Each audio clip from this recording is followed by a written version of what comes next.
G'day guys, welcome back. Watch as we turn my Ranger from this into this.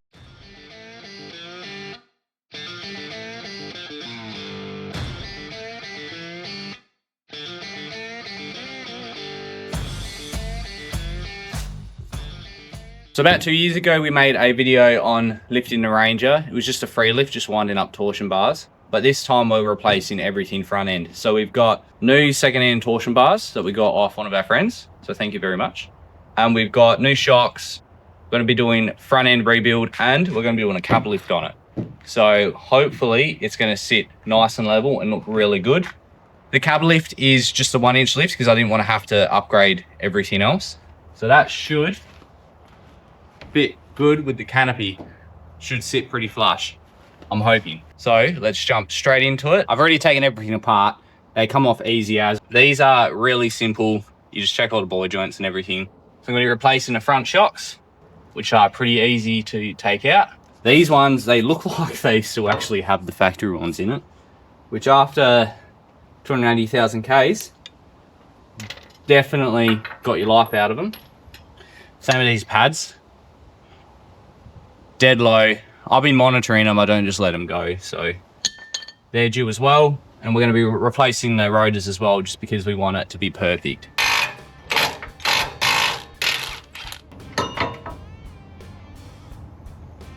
Yep, that is Ford. Genuine Ford shock. I got some KYB Suit 2-inch extremely heavy duty shocks. They are a little bit thicker, but they're gonna go a long way in making sure this thing drives way better. Through first. This is where it gets a bit difficult. I'm gonna have to put the top in first, I reckon. And just like that. Hold on so it doesn't fall out.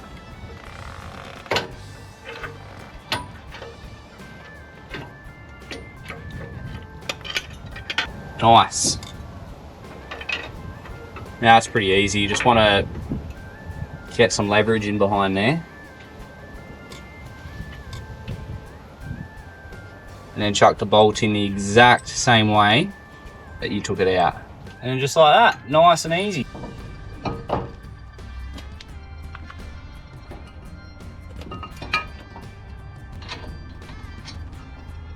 Next up on the list, we've got the torsion bars. No easier way than just getting straight to it. I've already wire brushed all the bolts on this side, so all I got to do is send it out. Hopefully it comes out fairly easy-ish. I don't know how it's going to go with it, but yeah, we'll see how we go with it. So now you just come out.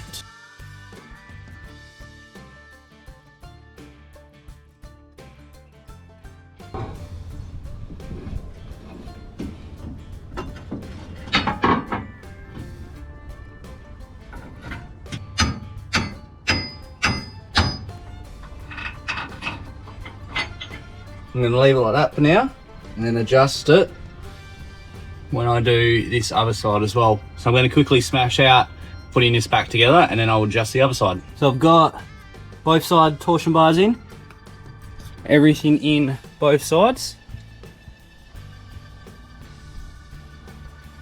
So now I'm going to lower it back down onto tyres and just see how close I am to where I want it to be. It is all about adjusting it, so I'll have to adjust each side most likely. But yeah, see how we go. So last time we did the free lift episode in the Ranger, we got a lot of questions asking how you adjust camber to correct the wheels.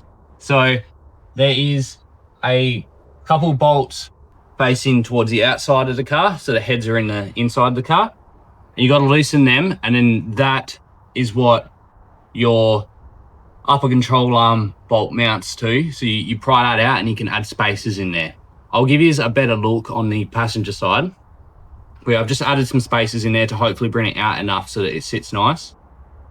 But yeah, it's not actually that hard. A lot of wheel alignment places don't know about this and don't do it. So I would highly recommend you sorting it out yourself, because we got stitched up a couple times where they decided to wind the torsion bars back down instead. So because that's what some places do because they're just lazy. So I'll show you what I'm talking about. They're 2 19 mils here, and I just chucked in some spacers. You don't need very big, but yeah, they're on both sides. They're right there. Alrighty, so I finally finished adjusting the camber on this because some wheel alignment shops won't do it. So I've got it to roughly perfect, and then I'm going to be booking it in later to get wheel alignment. Next up is the cab lift that I'm doing. I'm only doing a 1-inch cab lift because I didn't want to have to alter anything else.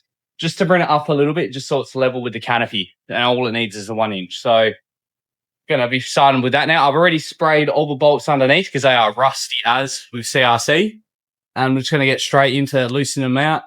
I'm going to loosen all the bolts, and then I'm going to jack up one side, slot the spacers in, lower that down, leave the bolts loose. I'm going to put the nuts on, but leave the bolts loose so the cab can't go anywhere. Then come over to the other side and do the same. So let's just get straight into it now.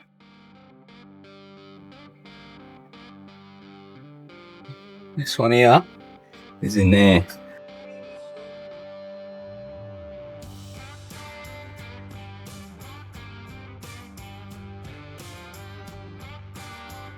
I've now finally got all the mounts undone. This back one here was painful as to do. So now it's just as simple as jacking it up.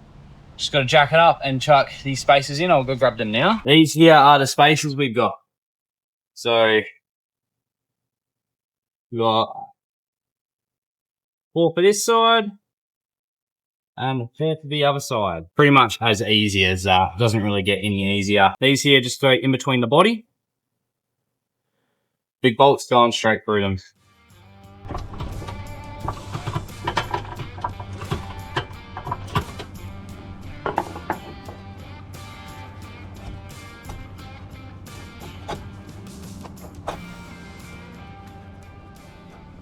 One thing I managed to forget about was the bullbar. So we've got to loosen that, pull it forward a bit out the way just so that we can adjust everything and make sure it all sits right. But yeah, let's do that now before I jack up this front end and break something.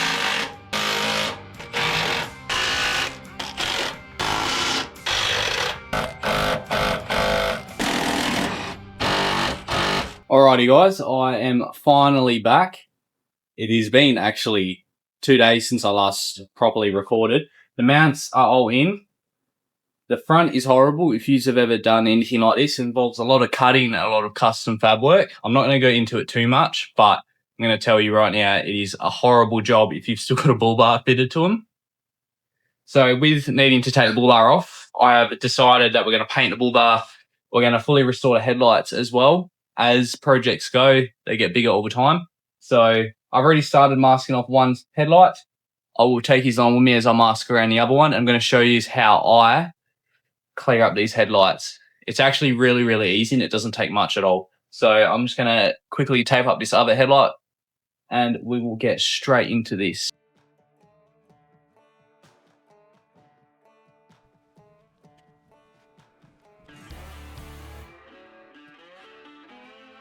Pretty much want it covered the best you can. You're never going to get it perfect. It's just to protect it from overspray and over sanding. Next up, all I got in here is just some soapy water. It's pretty much just water and dish soap. And I'm just using this little kit you can get from Bunnings.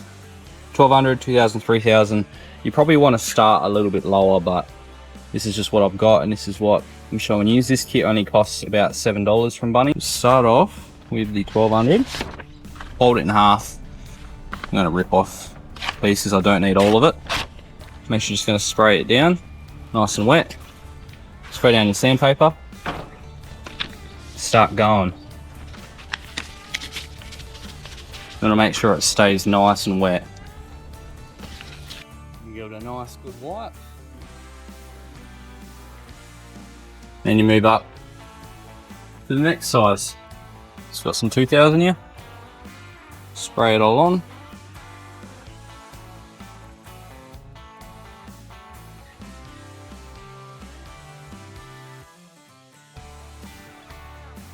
To the 3000. Again, just make sure it's nice and wet.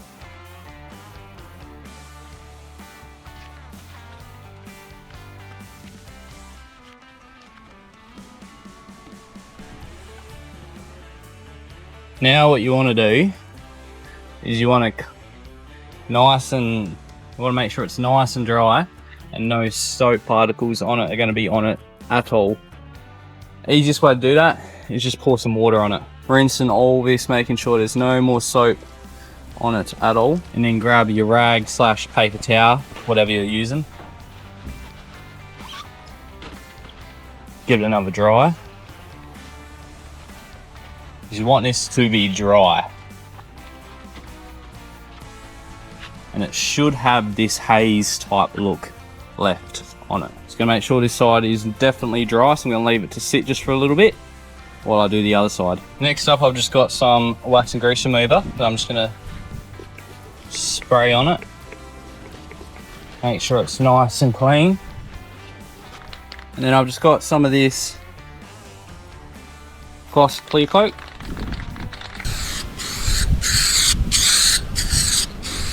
Little light coat first and let it dry for a couple minutes, and then I'll put on a heavier coat nice and slow. Make sure I've got good coverage on it. While that has been drying, I've been slowly taking apart everything on this Bullbar, getting it all ready. Slowly. I've still got to take this bottom bash plate off and the spotlights, and then it is ready to start sanding back and get to painting. So we've got everything pulled off of it now. It looks really weird, but I'm now just going to go across to the wire brush, clean up everything that I can with the wire brush, and then I'm going to grab some sandpaper and start sanding it down. Just scratching it up just so enough so that the primer will attach to it, and then we pretty much go from there, see how we go. It's getting dark already, as you can see, so don't have much daylight left, so I'll see how much I record. Good morning. Next bit we're up to is just giving it a nice good wash over. I'm going to do that and then let it dry, make sure it's completely dry, and then I can finally start primer and the rust converter. Time to spray some rust converter. Now let's finally get some primer on there. So this is the primer I'm using just to do Dulux one. Gonna do quite a few light coats to start with, and then one heavier coat at the end.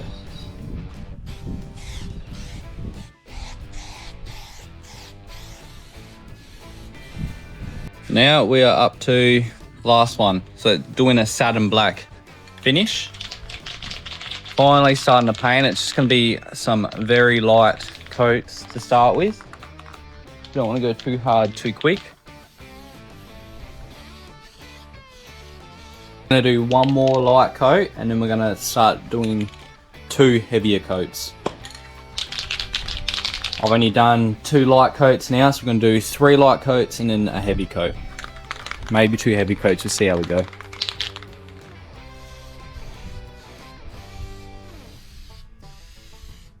I'm gonna do a nice and thick coat across everything instead of just light coats. Try and get the color looking as nice as possible.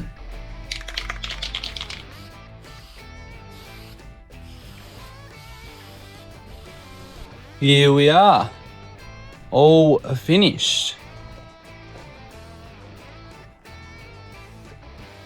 Really, really happy with it, if I'm being honest. Actually, look, come up quite good. It did. Now I just got to put all the inserts back on. It's done. It is done. I love when I come home from work and things are just done. So plastics obviously look average as on it still, but we'll do them at a later date. They're pretty easy, just 4 screws. So we'll do them at a later date just because we are running out of time because I've got to work soon. So just going to try smash it on and see how she looks on the car with everything else updated.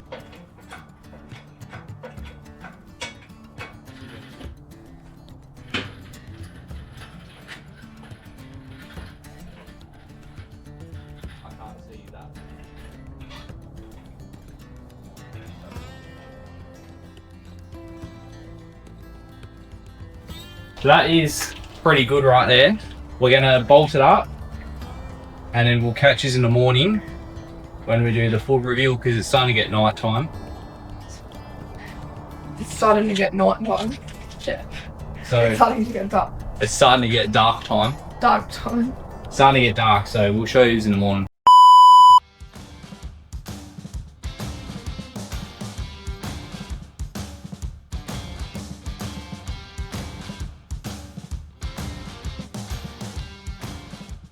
How good does it look? You can already tell there's quite a bit of difference in the height. It's so much better, nice and flat instead of the nosedive.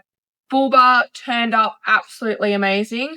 Obviously, like we said, we'll come back and do the plastics and a few other bits on it later in another time. But we'll see very interested to see how it wears. Definitely have to test it out for a couple of months and we'll let you guys know if it is any good, if it chips, if we have any issues with it. But yeah, it was pretty easy, pretty simple to do and pretty cheap as well. Only a lot more expensive if you pay someone to do it. So yeah, that's definitely a DIY that you guys could do yourselves. Obviously with the rest of the car, that's more mechanic stuff. So can't say whether you guys can do that or not, but definitely worth it. Also the headlights, Riley buffed them up real nice. So they almost look brand new. A little bit yellow in some spots still, but look basically new. But yeah, this little section looks amazing now. Now we've just got to deal with the rest of it. So paint and that will be coming. And we've also got to do some work to the rear of the car as well. But stay tuned for future episodes of that. So don't forget to like and subscribe and we'll catch you in the next one. Cheers for watching.